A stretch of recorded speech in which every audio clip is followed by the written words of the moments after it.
You are watching The World 24/7 on the NDTV network. I'm Parmeshwar Bawa. Let's begin with the headlines we're tracking currently. The Saudi man identified as 50-year-old Talib Al-Abdul Mohsen has been remanded in custody for driving a car into German Christmas market on charges of murder and attempted murder. Several media reports highlight that the suspect attacker had made online death threats against German citizens in the past. Prime Minister Modi received Kuwait's highest honour, the Order of Mubarak Al-Kabir. This was the 20th international honour given to Prime Minister Modi by a country. Syria's new rulers appointed Murhaf Abu Kasra, a leading figure in the insurgency that toppled Bashar al-Assad, as defense minister in the interim government.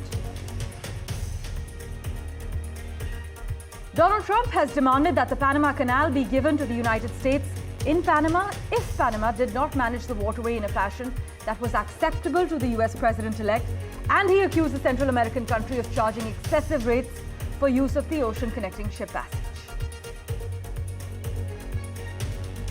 Mark Burnett, the producer who helped reintroduce Donald Trump to a national TV audience with The Apprentice, is being tapped by the president-elect in the United States as special envoy to the United Kingdom in his upcoming administration. India is deploying artificial intelligence in its battle against the world's worst tuberculosis epidemic. The infectious disease killed more people than any other in 2023, reclaiming the top spot from COVID-19, and a quarter of all cases are in India.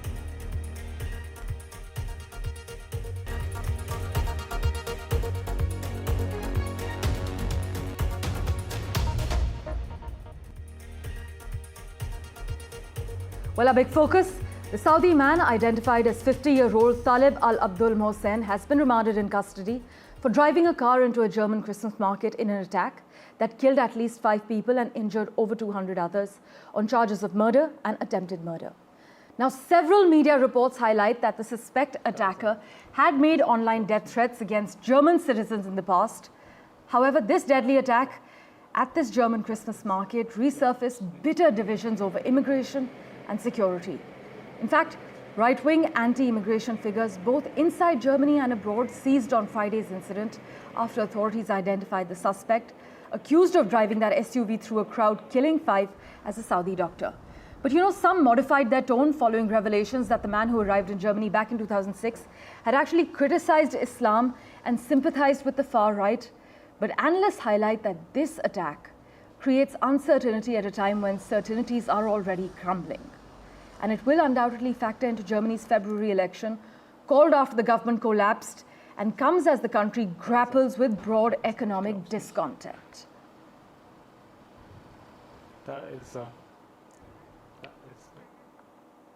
In other news, during the first visit by an Indian Prime Minister to Kuwait in 43 years, Prime Minister Modi received Kuwait's highest honour, the Order of Mubarak Al-Kabir.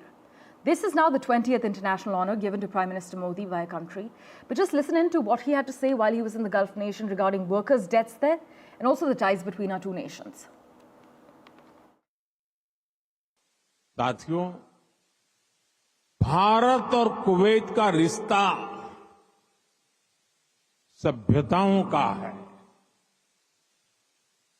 सागर का है, स्नेह का है, व्यापार कारोबार का है।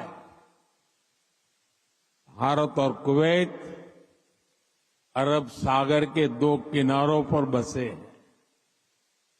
हमें सिर्फ डिप्लोमेसी ने ही नहीं, बल्कि दिलों ने आपस में जोड़ा है। हमारा वर्तमान ही नहीं, बल्कि हमारा अतीत भी हमें जोड़ता है।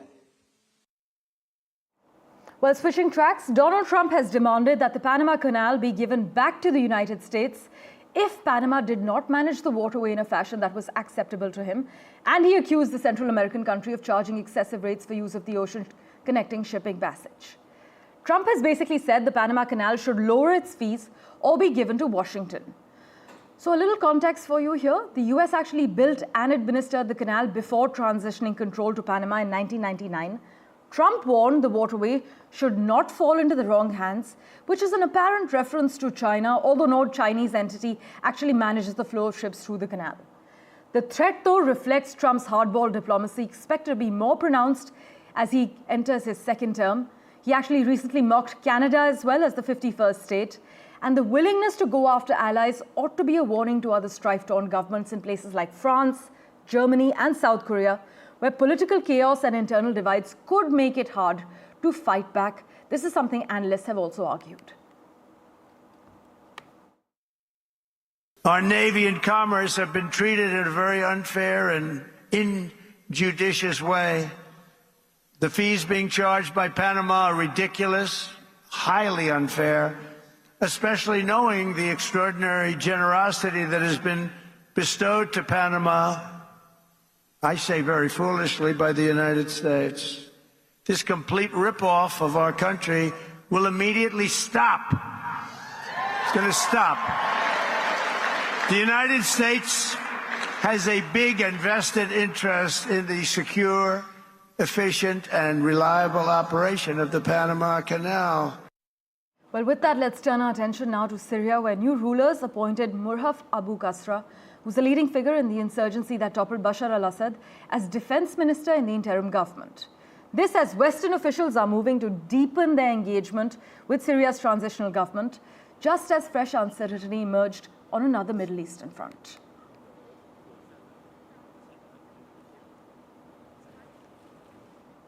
Meanwhile, a quick update from the United States, where a strike of Starbucks workers expected to last until Christmas Eve has now expanded to 10 major US cities.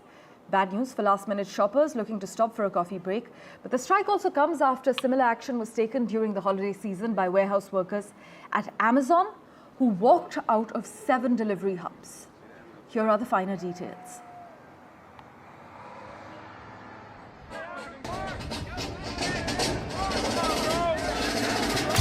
With Christmas just days away, Amazon and Starbucks employees are striking across the country as the companies and their workers remain at odds. On Thursday, the International Brotherhood of Teamsters launched what it is calling the largest Amazon strike in U.S. history. Meanwhile, Starbucks Workers United kicked off their strike on Friday in a set of protests set to last through Christmas Eve. Amazon's Teamsters are demanding higher wages, better benefits, and safer working conditions. Workers joined the picket lines after Amazon ignored a union deadline for contract negotiations. Strikes are taking place at delivery hubs in Southern California, as well as locations in New York City, Atlanta, Skokie, and San Francisco. The timing of the strike amid the crucial holiday season is no accident. The Teamsters are focusing on delivery drivers who work for contractors handling Amazon's package deliveries. While Amazon insists the strikes won't disrupt holiday shipments, workers remain firm in their stance. We're hardworking individuals. We work hard every day, and I think $1 billion company could afford to give us the benefits that we're looking for. At Starbucks, workers at over 500 stores have voted to unionize. The union accuses the coffee giant of failing to honor a February commitment to reach a labor agreement. Strikes began in cities like Los Angeles, Chicago, and Seattle, and could spread to hundreds more by Christmas Eve. Starbucks employees are demanding a base rate of $20 an hour for baristas, $25.40 for supervisors, 5% annual raises, and cost of living adjustments. Other key demands include 100% employer-paid healthcare, automatic 401k retirement enrollment, and 13 days of paid sick leave for all workers. With the strikes hitting just as millions of Americans prepare for the holidays, workers are sending a clear message. They want fair wages and working conditions now. Samia Afsar, NDTV World. Well, let's switch tracks to Canada now, where Prime Minister Justin Trudeau's leadership faces a defining moment as Chrystia Freeland stepped down from her roles as Deputy Prime Minister and Finance Minister. But her resignation intensified calls within the Liberal caucus for Trudeau to step aside, leaving his government in turmoil. But just when the walls seem to be closing in, Trudeau has carried out a bold reshuffle, bringing in 8 new ministers. These fresh faces are actually being seen not just as reinforcements, but as Trudeau's last line of defense. So who's in and who's out? Well, just take a look. We cannot have a chaotic clown show running our government into the ground.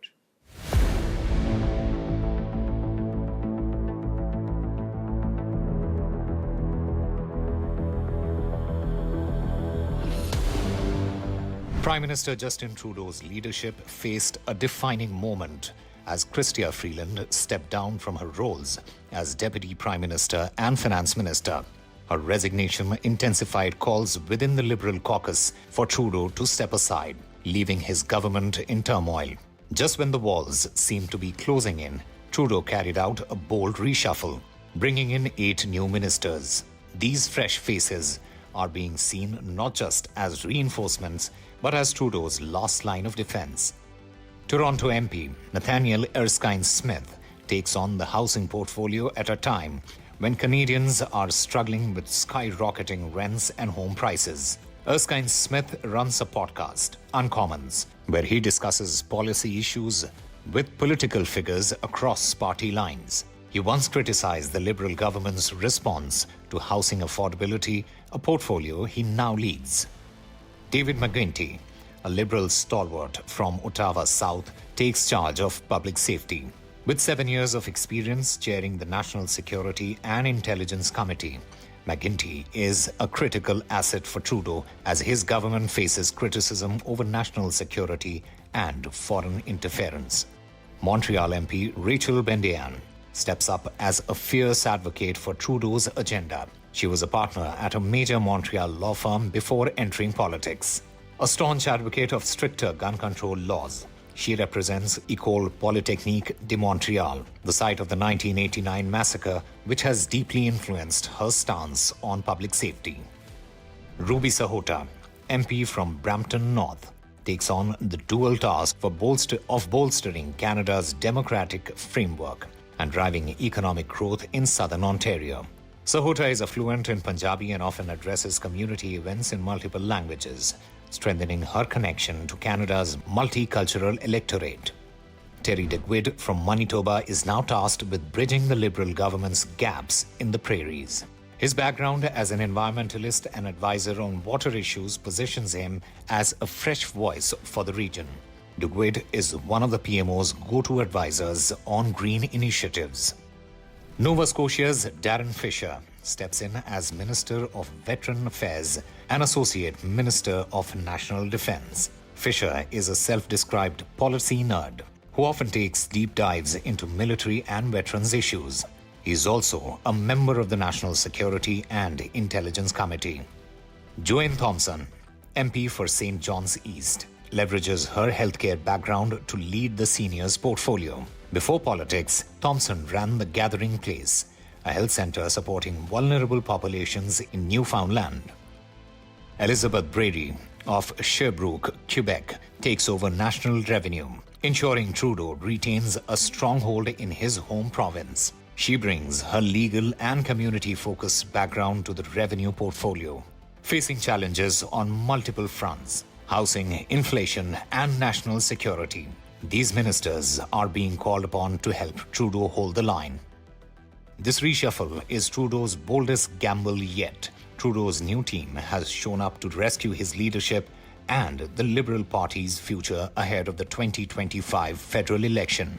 Whether this move reinvigorates his government or proves to be his last stand will depend on how this team delivers. With Rhythm Arcadia, Bureau Report for NDTV World.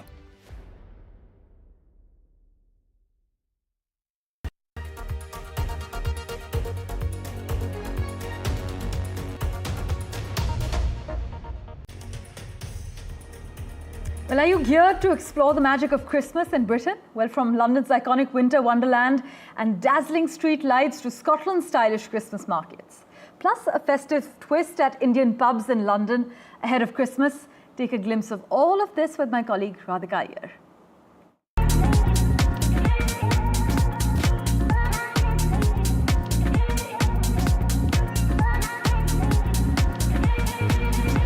Very busy time of the year. Christmas is around the corner and I am at the night of Notting Hill.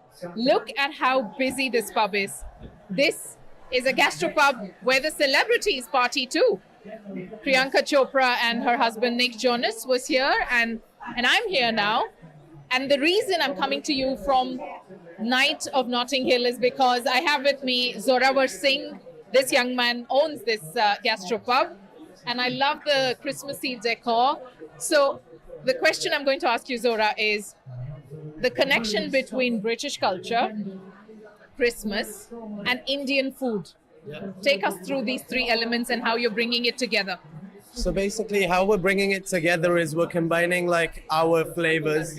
Okay. We're combining our flavors with the English culture, and the people are loving the food because they love Indian food in pubs in London. So we're bringing that together with a lot of Christmas decorations, and this time of the year especially with the football and everything. So it's going really well. I love the buzz. I love the buzz because this is the time of the year people are so alive anyway. And as you can hear from the background, there is a match going on. Man U is playing. And it's, of course, going to be a crowded place. Take us through some fusion you've created with your Christmas menus in this gastropub, in the other one at Three Falcons. What's going on? Do you mix both cultures together to bring out the story through your food?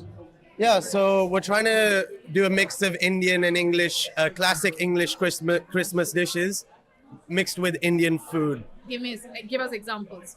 So the other day we tried the keema pao, which is like minced lamb. Mm-hmm. So because lamb is a very winter English dish, yes, but keema pao is also an Indian classic dish. Yes. So we're doing that in our Christmas menu here and at Three Falcons as well. Great. The two things I tried is a cinnamon ginger pudding, which was extremely Christmassy, very Indian in taste, nutty and spicy, but with the cinnamon, which is the flavor of the season. And the other fusion food I tried was coconut korma with winter greens. Yeah. Very creative. So do people like it? People love it, especially we call it our version of the sticky toffee pudding. Yeah. So that's why it's a very, again, Christmas English dish, but it's completely Indian. It's got an Indian twist to it, and it's made of jaggery. So you should definitely check it out. As they see, as it can be.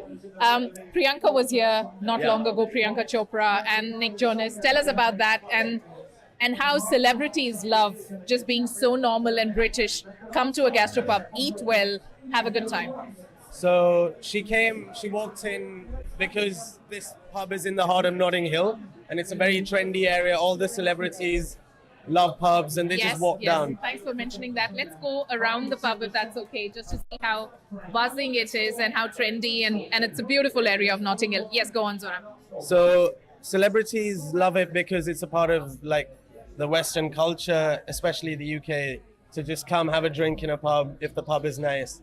So I think that makes a huge difference. Great. And it's not just now about having a drink, it's also about eating good food, and that's where the Indian food comes in. Yeah. So and Old Delhi. Old Delhi, yeah. We're trying to, so our concept is we do Old Delhi Indian food in a completely British, English, nice environment. Great.